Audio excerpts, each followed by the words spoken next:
recipes 1K. இன்னைக்கு நம்ம one of the subscribers Mrs. Sushila Vijay Kumar அவ கேட்ட திப்பா ரொட்டி தான் பண்ண போறோம். இது வந்து Andhra style, especially Rajahmundry special. இது ரொம்ப நல்லா இருக்கும்.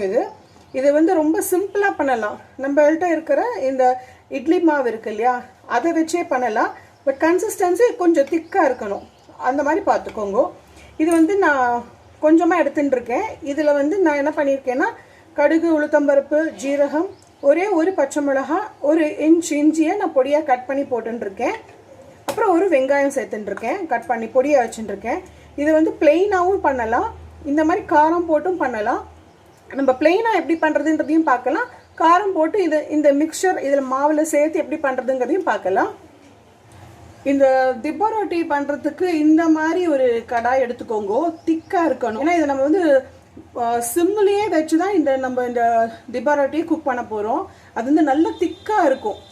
நம்ம ஒரு கரண்டி மாவு இல்லை, ஒரு 2-3 கரண்டி மாவு, திக்கு மாவை விட்டு தான் நம்ம இதை வாக்க போகிறோம். ஸோ அது வந்து நல்லா ஃபைன் ரோஸ்ட் ஆகணும், நல்லா க்ரஸ்டியாக ரோஸ்டியாக ஆகணும் ஒரு சைடு. இன்னொரு பக்கம் ஒரு ரொட்டியை நம்ம திருப்பி போடலாம், இன்னொரு ரொட்டி வேறு விதமாக எப்படி பண்ணுறதுன்றதையும் நம்ம பார்க்கலாம். அதுக்கு என்ன பண்ணிக்கணும், முதல்ல இந்த கடாயை சுட வச்சுட்டு, பிளைன் திப்பா ரொட்டிக்கு நீங்கள் கீ போட்டுக்கலாம். ஆனால் நான் இன்னைக்கு வந்து ஆயில் தான் போடுறேன். இது வந்து கொஞ்சம் எண்ணெயை வந்து ஜாஸ்தி தான் யூஸ் பண்ண வேண்டியிருக்கும். இந்த ரெசிபிக்கு கொஞ்சம் ஜென்ரஸாக தான் யூஸ் பண்ணணும் நம்ம. இப்போ இந்த எண்ணெய் சுடணும். இதுக்கு வந்து இந்த பிளெயினாக பண்ணுறதுக்கு எப்படி பண்ணுவான்னா, இது வந்து வெரைட்டிஸ் பண்ணுவா இந்த திப்பா ரொட்டியில். இதே மாவில் வெறும்ன இஞ்சி, வெங்காயம், பச்சை மிளகா, ஜீரகம் அப்படியே ராவா போட்டும் பண்ணுவா. இந்த மாதிரி அதில் நம்ம பொரிச்சு கொட்டி வச்சுருக்கோம் இல்லையா, அந்த மாதிரியும் பண்ணுவா. பிளெயினாக வெறும் ஜீரகமும் இஞ்சியும் மாத்திரம் அந்த மாவில் கலந்து அப்படியே போட்டும் பண்ணுவா. ஆனால் எப்படி இருந்தாலும் இந்த மாவில் உப்பு வந்து தேவையான அளவு இருக்க தான் செய்யும்.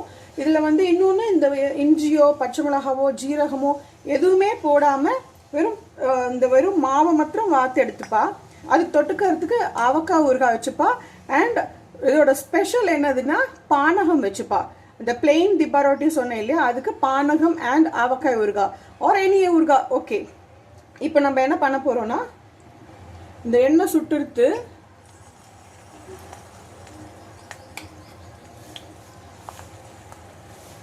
இது ரொம்ப திக்கா இருக்கும். இப்போ பாருங்க, இந்த மாதிரி நம்ம ஸ்ப்ரெட் பண்ணி வச்சிடணும்.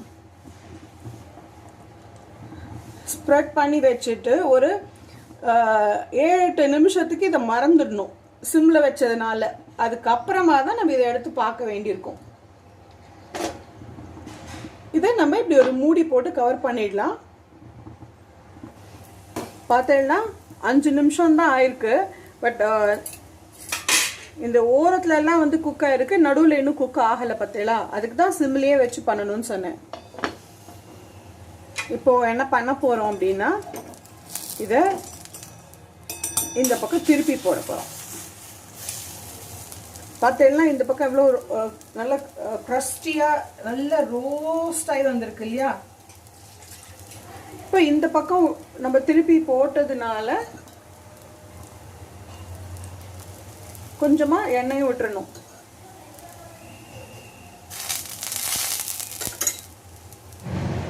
அந்த இட்லி மாவுல நம்ம இந்த பொரிச்சு கொட்டினதையும் இந்த வெங்காயத்தையும் மிக்ஸ் பண்ணி வச்சுடலாம். இப்போ பார்த்தேன்னா இந்த பக்கமும் ரோஸ்ட் ஆகிடுத்து. இப்போ அகைன் இன்னும் எண்ணெய் போட்டுடலாம்.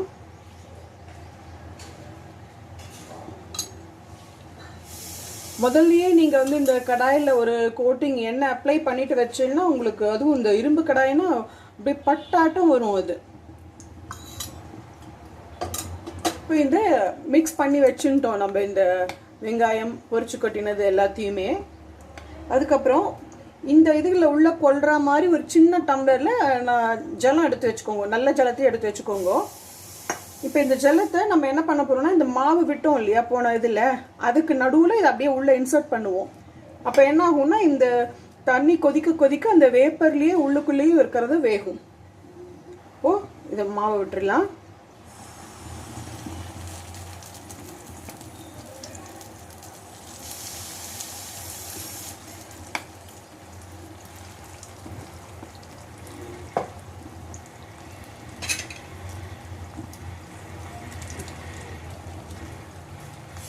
இந்த மாதிரி நம்ம ஸ்ப்ரெட் பண்ணிட்டு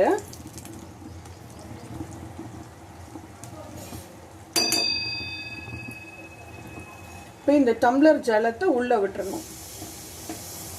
இப்படி பண்ணியாச்சுன்னா அது பாட்டுக்கு சிம்மில் கொதிச்சுட்டே இருக்கும். இந்த ஜலம் விட்டுருக்கோம் இல்லையா, அதில் இருக்கிற அது சுட சுட அந்த வேப்பர் வரும் இல்லையா, அப்போ அந்த வேப்பர் வரது என்ன ஆகும்னா மேலே இருக்கிற போர்ஷனும் வந்து வெந்துடும். இது பார்த்தேன்னா இப்போ 5 நிமிஷம் ஆயிருக்கு. பட் இன்னும் குக் ஆகணும். மேல் போர்ஷன் பாருங்க இன்னும் குக் ஆகலை. இந்த கார்னர்ஸ்லாம் குக் ஆகிட்டு வருது விட இன்னும் நடுவில் எல்லாம் குக் ஆகலை. இந்த டிப் வந்து நான் பிகினர்ஸ்க்காக சொல்கிறேன். இது குக் ஆகிடுதா இல்லையா எப்படி பார்க்கணும் அப்படின்னா, இந்த மாதிரி ஒரு ஸ்டீல் ஸ்குவேரோ இல்லைன்னா உங்கள்கிட்ட இந்த உடன் ஸ்குவேர் இருந்தாக்கா இப்படி பார்த்தேன்னா இதில் பார்த்தேன்னா இந்த மாவு ஒட்டின்னு இருக்கு பார்த்தேங்களா. ஸோ இது இன்னும் குக் ஆகலைன்னு அர்த்தம். இதில் ஒன்றுமே ஒட்டாமல் வந்ததுன்னா அதான் குக் ஆகிடுதுன்னு அர்த்தம். இப்போ தான் ஜலமே வந்து கொதிக்க போகிறது. பட் இந்த இடத்துலலாம் பார்த்தேன்னா நல்லா கிறிஸ்பியாக ஆரம்பிச்சிடுது. பிகினர்ஸ்க்கு இன்னும் ஈஸியாக எப்படி குக் ஆகணும்னு சொல்லணும்னா இது கொஞ்சம் கொஞ்சம் இந்த மாதிரி நம்ம பண்ணிட்டாக்கா இது உள்ள ஸ்டீம் போகிறதுக்கு சௌரியமாக இருக்கும்.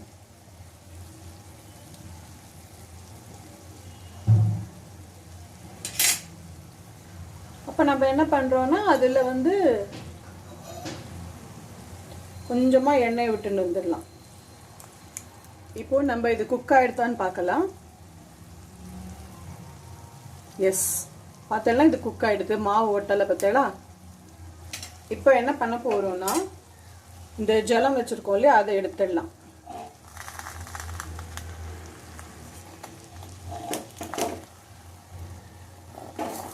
ஃபென்டாஸ்டிக்காக ரோஸ்ட் ஆகிருக்குது. இது வந்து நம்ம பிளெயினாக பண்ணினது, இது வந்து காரம் போட்டு பண்ணினது.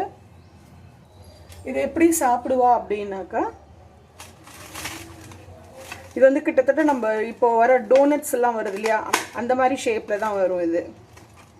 இப்போ இந்த மாதிரி பண்ணிவிட்டு ஸோ இது இந்த மாதிரி கட் பண்ணி வச்சிடணும்.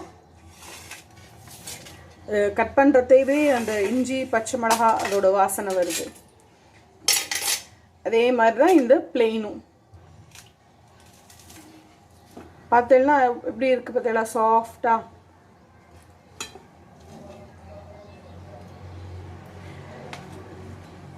இதுதான் திப்பா ரொட்டியோட ஸ்பெஷாலிட்டி. இது எப்படின்னா வந்து நான் இன்னைக்கு வந்து பண்ணியிருக்கிறது நம்மளோட ரெகுலர் இட்லி மாவில் தான் பண்ணியிருக்கேன். அதாவது அரிசி உளுந்து நினச்சி அரைச்சி அந்த மாதிரி. பட் ஆந்திரா பீப்புள் எப்படி பண்ணுவா அப்படின்னாக்கா உளுந்து மாத்திரம்தான் நினைப்பா. இட்லி ரவான்னு ஒன்று கிடைக்கும், அதை தான் வந்து ஊற வச்சுடுவா. ஊற வச்சுட்டு அந்த மாவு உளுந்தை வந்து அரைச்சி எடுத்த பின்ன இந்த இட்லி ரவையையும் நல்லா புழிஞ்சு எடுத்து இந்த நல்ல வழுமூன்னு அரைச்ச உளுந்தோடு சேர்த்து அவள் அதை வந்து மிக்ஸ் பண்ணி வச்சுட்டு தேவையான சால்ட் போட்டு வச்சுடுவா. தேவையான அளவுக்கு ஃபெர்மெண்ட் ஆகணும். அது ரெகுலர் இட்லிக்கு பண்ணுவாள். இது வந்து ஐதர் நம்ம உடனேவும் யூஸ் பண்ணிக்கலாம், பட் அந்த டேஸ்ட் கொஞ்சம் கம்மியாக இருக்கும். ஒரு 4-5 hours இதை வந்து நம்ம அந்த இட்லி பேட்டர் நம்ம ஃபெர்மெண்டேஷனுக்கு வச்சுட்டு அதுக்கப்புறம் யூஸ் பண்ணினோன்னா இது ரொம்ப ஃபென்டாஸ்டிக்காக இருக்கும் இது. இப்போ இது வந்து பிளெயின் இல்லையா, இதுக்கு என்ன பண்ண போகிறோம் அப்படின்னாக்கா இதுக்கு வந்து நான் வந்து இன்றைக்கி நான் பண்ணினது வந்து கருப்பட்டி வெல்லம் போட்டிருக்கேன். நான் கருப்பட்டி வெல்லத்தை முதல்ல ஃபில்டர் பண்ணி எடுத்துட்டு அதுக்கப்புறம் இதை வந்து ஒரு 5 நிமிஷம் குக் பண்ணி எடுத்திருக்கேன். தளப்பு வந்த பின்னே தான் இதை வந்து ஆஃப் பண்ணியிருக்கேன். அதில் ஏலக்காய் பொடி போட்டு வச்சுருக்கேன். ஸோ இது வந்து இந்த பிளெயின் ரொட்டிக்கு இதுவும் ஏதாவது ஒரு ஊறுகாய் இருந்ததுன்னா அதையும் தொட்டுன்னு சாப்பிடலாம். இதுக்கு வந்து நான் இது வந்து கொஞ்சம் நீர்க்க இருக்கிற மாதிரி தேங்காய் சட்னியும், இது வந்து கொஞ்சம் கெட்டியாக இருக்கிற மாதிரி கார சட்னியும் பண்ணியிருக்கேன்.